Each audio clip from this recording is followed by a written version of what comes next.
The library, located in Memorial Continental Hall in the headquarters of the Daughters of the American Revolution, is bathed in light from an impressive glass ceiling illuminated by the skylight above.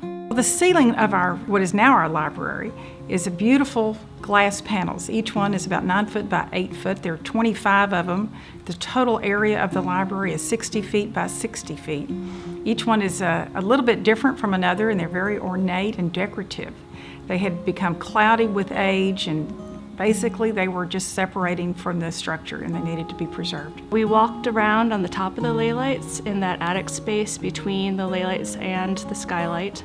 And what we found was a good bit of staining, water staining that had leaked in, overspray from painting, so that had discolored the edges of the glass.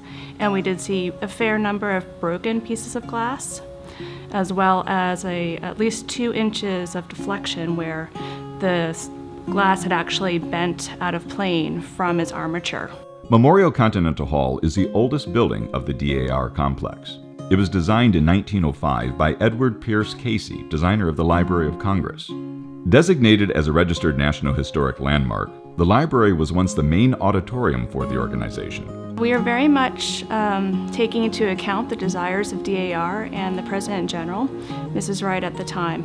And her main thrust was that we were to preserve as much historic material as possible. This was an amazing collaborative effort between Quinn Evans Architects, the Chrisman Company, the Feminella and Associates, and the Hutchinson United Rigging Company, as well as through the leadership of Mary Ann Wright, who was then President General of the DAR, who led our fundraising effort, and all the members who donated over $1.7 million to make this project possible. Each panel was removed from the ceiling and carefully packed and shipped to Feminella and Associates in New York for restoration work.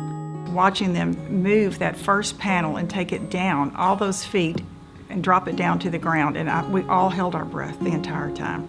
Even looking at photos now, I still hold my breath and realize it's not even moving. You were on edge as you watched them slowly lower to the ground.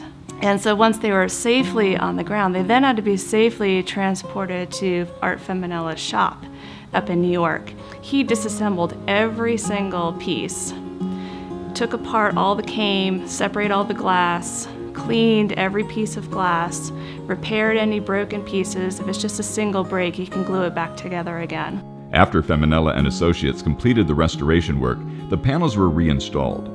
90% of the original glass was retained, and a new support system was added to provide greater structural capacity to each panel. I'm amazed at the results of the restoration. I can tell you that before, our library was fairly dim because the glass was so cloudy.